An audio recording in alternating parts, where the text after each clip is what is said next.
como tema manifestaciones de Jesús a su discípulo, en el cual hemos leído. Y yo me pregunto, ¿no? ¿Por qué no a los 12? Bueno, estaban 11 porque usted sabe que uno se había matado, digamos así. ¿Cuál era ese? Judas. Entonces, dice la palabra que se manifestó a 7. Para 11 faltaban 4. ¿Dónde estaban? Hay que preguntarlo. Entonces dice la palabra que de repente estos discípulos, que yo me imagino que eran los que conocían de la pesca, al saber que Jesús no estaba ya con ellos, muchos desalentados, muchos quisieron volver a su trabajo de rutina. Posiblemente eran personas que tenían hogares y habían permanecido 3 años. Quisieron volver al trabajo, pero siempre ahí había el líder. ¿Quién era ese líder? El pastor Pedro. Ese siempre era el que los lideraba. Y yo me imagino que muy por la mañana ellos estaban, acuérdense que ya se les había aparecido, cuando estaban ahí todos acongojados, con miedo, porque tenían miedo de todo lo que habían hecho los romanos con Jesús. Ellos sabían que en algún momento irían por ellos, ¿verdad? Ya Pedro le había negado, Judas se había ahorcado, y había otro discípulo que también era incrédulo. ¿Se acuerdan de ese incrédulo? Tomás. Dice la palabra que después de la resurrección de Jesús, Jesús no es como el ser humano, que cuando vamos a una casa, vamos bajo una invitación, y cuando llegamos, ¿qué hacemos? Tocamos la puerta para que se nos abra y seamos recibidos. Pero en estos acontecimientos, dice la palabra, que a veces todos estaban en la casa a puerta cerrada, porque recuerden que estaban con miedo. Y dice la palabra que de repente Jesús se aparecía como de la nada. Hasta entonces no lo había hecho Jesús, pero fue en su resurrección que el Padre, en su sola potestad, se le permitió hacer estos aparecimientos a sus discípulos. Y anteriormente se les había aparecido a los discípulos, y siempre su saludo era: paz a vosotros. Y esa palabra paz lo hacía porque de repente como que estemos aquí y aparezca literalmente la figura de Jesucristo, y yo creo que muchos nos vamos a asombrar. Entonces él dice que se las aparecía así, como un viento recio. Pero aquí, ¿verdad?, los discípulos habían decidido volver a la rutina de sus trabajos.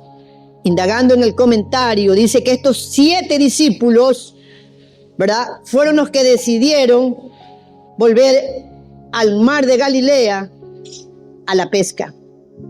Pero ¿cuál es el acontecimiento que sucede aquí con estos discípulos?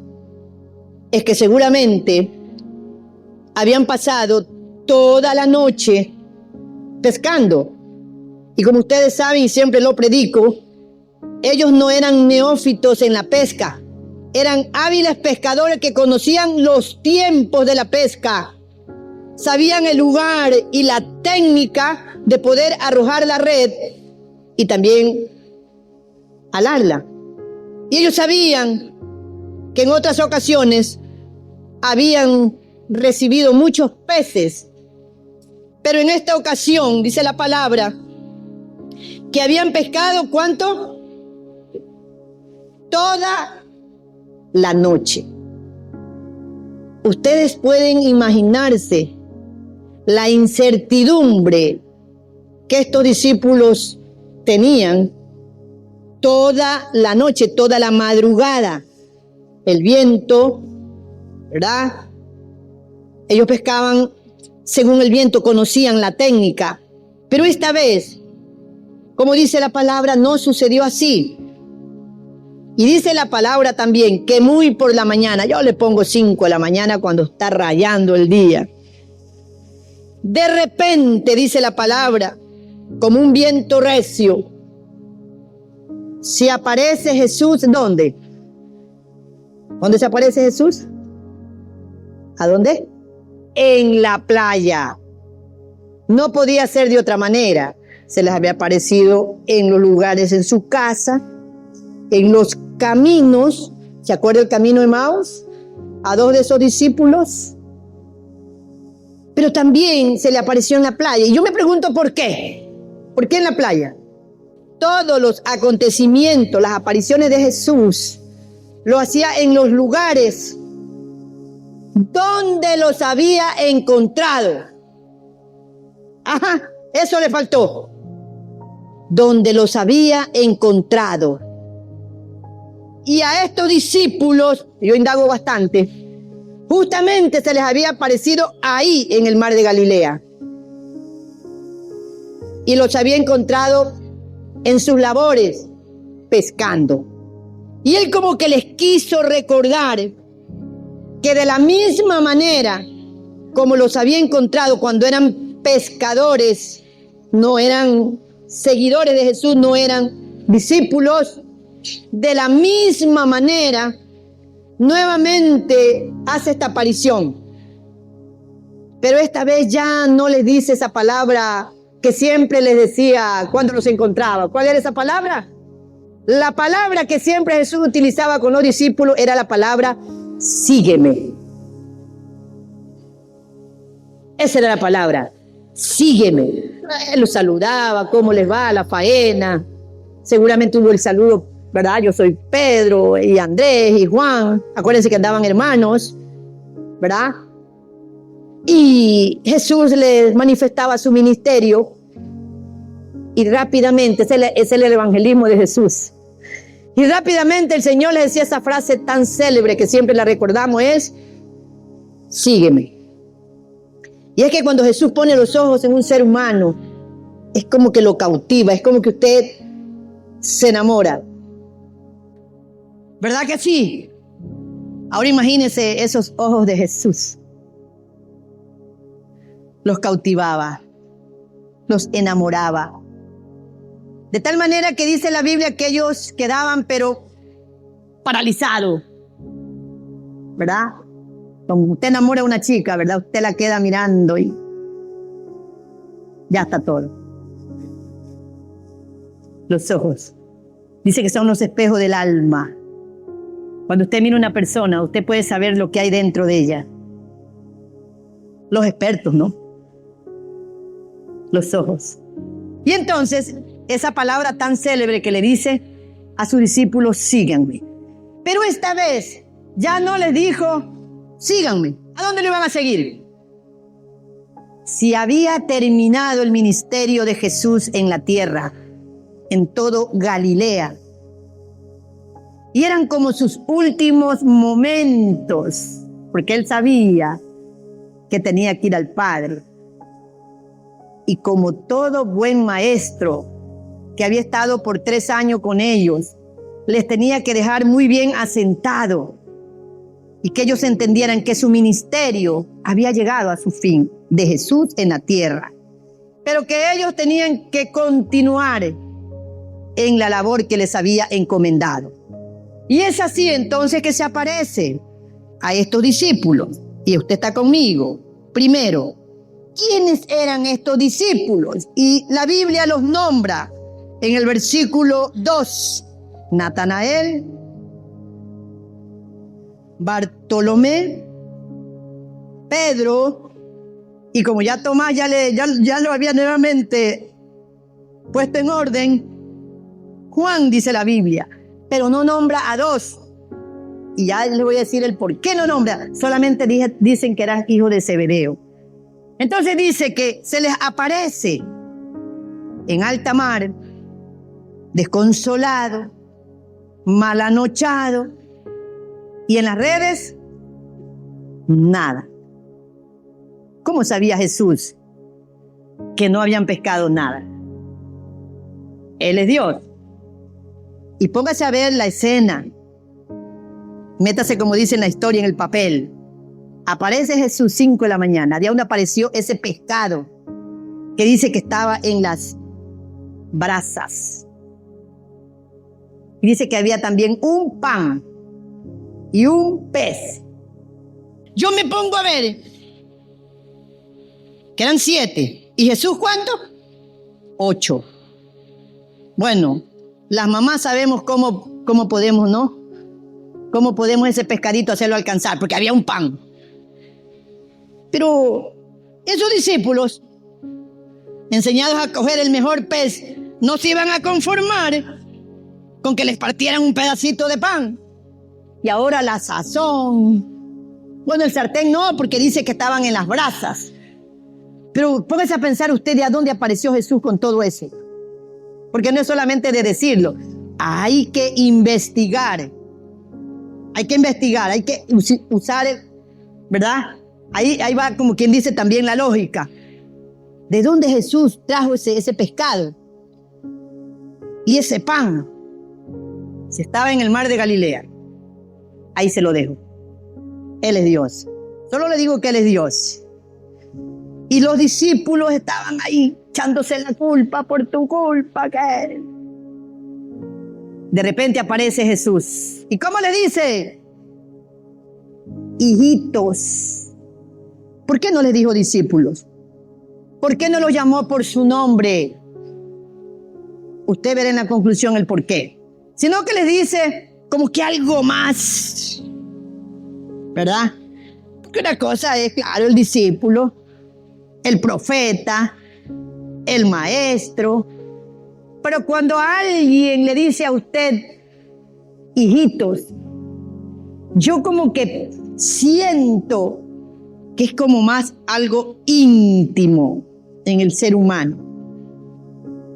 Ahí está. Les está diciendo, son mis hijos, nacidos de mi extraña. Y esos 3 años de ministerio, Él los había sentido así. Y esos 7 discípulos tuvieron el privilegio tan grande de tener la última cena con el Señor en una playa. Amén, iglesia. ¿Lo está viendo bien? Entonces, dice la palabra que los llama. Ustedes saben cómo era Pedro, pues, ¿no? Pedro les dice, a ver, un momentito. Yo voy a conocer ese que me está llamando. Porque como que yo conozco su voz. Vaya viendo, esa voz ya se habían olvidado, pero yo conozco esa voz. Porque el buen pastor conoce a sus ovejas y sus ovejas también conocen ¿a quién? Al buen pastor. Yo no digo pastor, yo digo al buen pastor.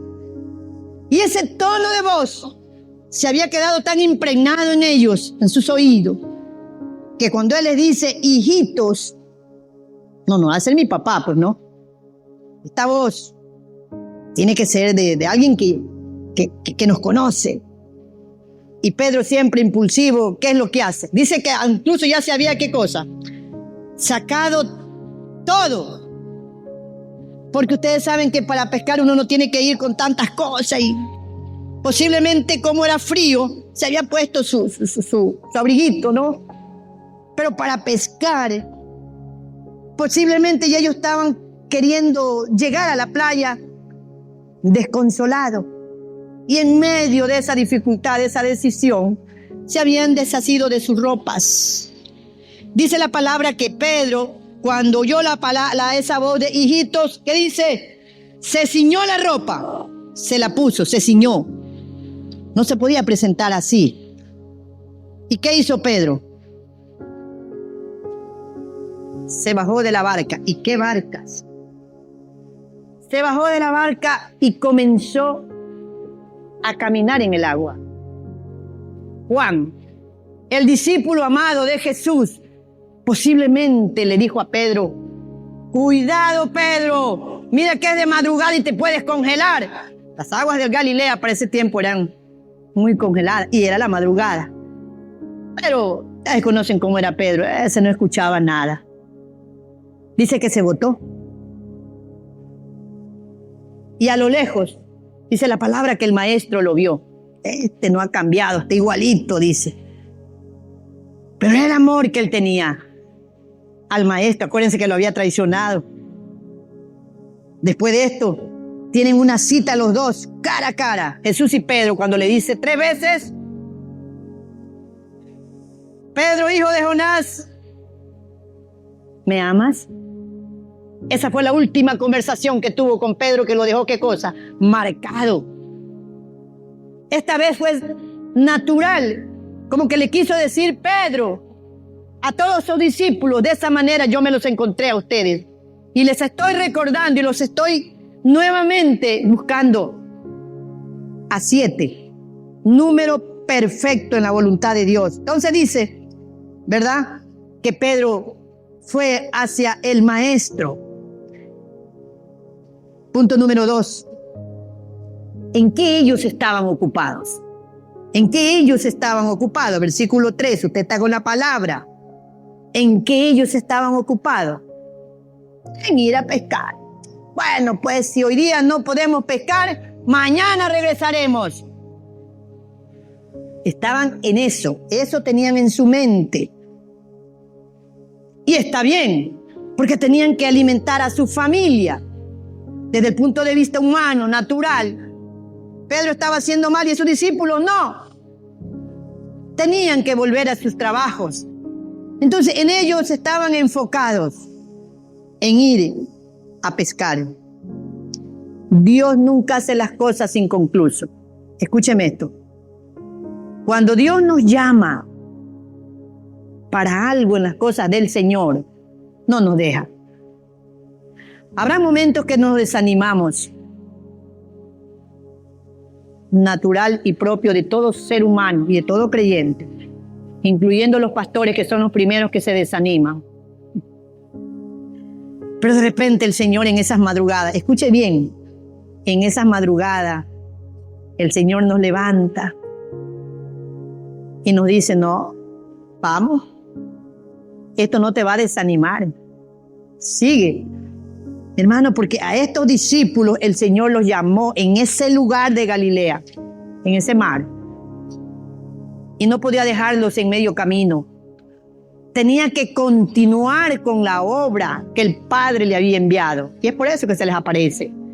Y entonces dice la palabra aquí que les dijo, y justamente fue a Pedro, el último acontecimiento en su vida natural de Pedro. Dice en el versículo 4, punto número 3, ¿de qué manera se les manifestó el Señor? ¿Vio la manera como se les manifestó el Señor? No los llamó por su nombre, aunque sabía quiénes eran. Claro, si yo estoy en un lugar y me dicen: mira, Juana, yo decía: ay, esa voz es la de mi papá. O sea, la voz es inconfundible del hermano Huguito. No los llamó por su nombre. Les dio señales. ¿Me está entendiendo, hermano? Les dio ¿qué cosa? Señales. De lo que solamente él sabía hacer. Señales. Entonces dice la palabra que ¿de qué manera se les manifestó el Señor? Véalo en el versículo 4. Que cuando ya iba amaneciendo.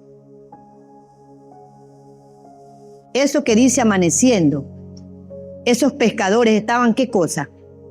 Cansados, agotados, decepcionados, porque resulta que después de haber andado con el Señor, volvieron a sus trabajos y, conociendo el trabajo y los tiempos, no pescaron nada.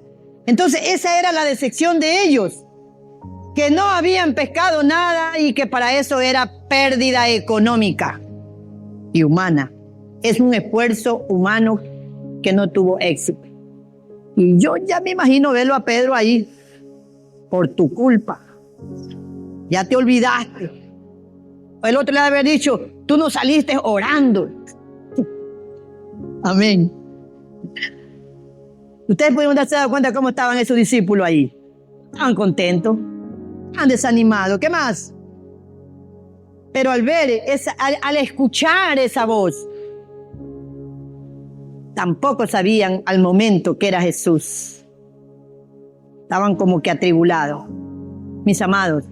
Porque cuando uno pasa por tribulaciones y por angustia, hay veces pierde el horizonte, el objetivo, y aún pierde hasta la misma voz de Dios que habían estado con ellos por 3 años.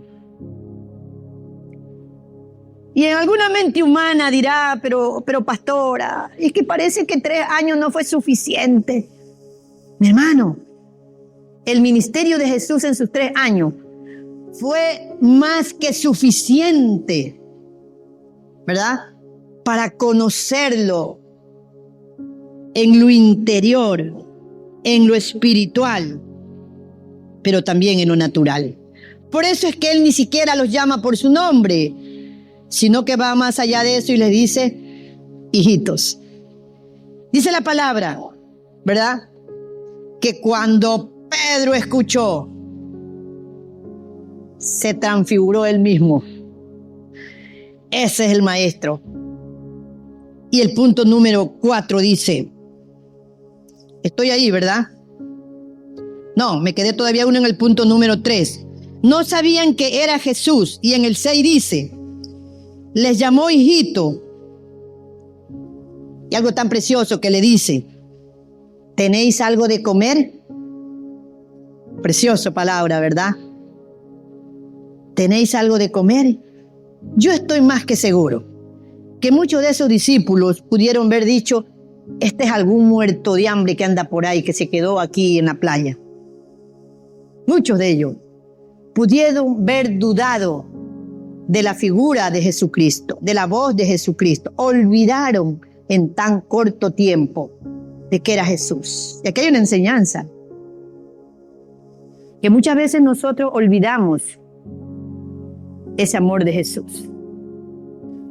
Cuando voy a esta palabra y veo a estos discípulos aquí, en medio de esta tempestad, ellos estaban sumamente apartados ya del Señor. Vamos a la faena, vamos cogiendo las redes. A mí me llama mucho la atención, hermano, el saber que Dios le dio hasta el número exacto de pescado que iban a hacer ahí. Y es que de imaginarse, hermano. Pero aquí dice la palabra que se tomaron la molestia de contarlos. Dios incluso, ¿verdad? En su total autoridad, a través de su Hijo Jesucristo, le dijo, boten la red, ¿para qué lado? A la derecha. ¿Dónde estaban entonces ellos pescando? Pero ¿qué más les dijo Jesús a sus discípulos? Cuando tiraron la red y estaban insertados 153 pescados, dice la Biblia que las redes se querían romper, pero que no se rompieron, porque fue una orden de Jesús. Y dice que las jalaron. Ustedes saben el contentamiento de esos discípulos. ¿Cómo? Más de 8 horas hemos estado aquí pescando y nada. Y vueltas miran a la playa. ¿Quién es que nos da esta orden? A la derecha. Y ahora cogemos esta cantidad de pescado. Eso estuvo en la mente de ellos. Y mientras los discípulos, pero Pedro ya estaba yéndose donde Jesús. Entonces, ¿cuántos quedaron? 6. Y comenzaron a jalar la red. De tal manera que casi se rompía, dice la Biblia. Y Jesús le da una segunda orden. Ya está la primera. La segunda orden es que le dice, me imagino que le dijo así. Vio Jesús esos pescadotes ahí. Saquen los más grandes. Y a la brasa. Porque no es que se comieron ese pescadito que estaba ahí. Ese solamente fue la señal del cielo. Ya le dije, ¿a dónde salió ese pescado? Le preguntaremos. ¿Dónde estuvo el pan? Le preguntaremos. Pero unió lo celestial con lo terrenal. Porque aunque no sabemos el origen de ese pescado y de ese pan, sí sabemos que Jesús le da la orden a sus discípulos y le dice, cojan el más grande. Pero dice la Biblia que ellos estaban alrededor de la fogata de las brasas. Pero también dice la Biblia que ellos ya sabían que era Jesús, pero que no decían. ¿Por qué? ¿Por qué no decían nada? Hemos visto la misericordia de Dios. Hemos visto la mano de Dios. Dios nos ha llamado en los mejores o en los peores momentos. Iglesia, cuando Jesús nos llama, en la mayoría de las veces, desde el pastor Lucio, a veces Dios, no sé si a usted le habrá sucedido, pero en muchos de los casos, Jesús nos llama en los peores momentos. Yo desato esta palabra. ¿Sí o no? ¿A quiénes Jesús nos ha llamado en los peores momentos? Porque cuando usted tiene todo y no le falta nada, usted dice, se crea un narcisismo en el ser humano, un ego, y dice, si todo está bien, a mí me va bien, yo no necesito a Jesús. Pero a estos discípulos, ¿verdad? Los cogió en su faena en ese mismo lugar. 3 años y piquito con ellos. Anduvieron viendo los milagros. Vieron sanando enfermos, endemoniados y todo esto. Lo vieron que lo crucificaron y que les dijo que al tercer día resucitaría. Se cumplió. ¿Y sabían qué cosa? Olvidado. Así somos nosotros. 3 enemigos tiene el hombre. ¿Quién es? El diablo, el mundo. 3 enemigos. El diablo, el mundo y la carne. El dinero está en el mundo. Cuando usted me habla de dinero, esa es la parte del mundo. El diablo, que es el que miente siempre, ¿verdad? Desde el comienzo hasta el final. El mundo, porque todo lo que el mundo nos ofrece nos parece mejor que lo que Dios nos ofrece. Y eso les aconteció a los discípulos. El mundo. Y tercero, el más peligroso. Y eso no tiene que ver ya nada, sino usted. Primero le echamos la culpa al diablo. Segundo, el mundo. Pero es que el mundo está así. Y igual, pues yo estoy en el mundo y el mundo me atrae. Pero el tercero es decisión suya.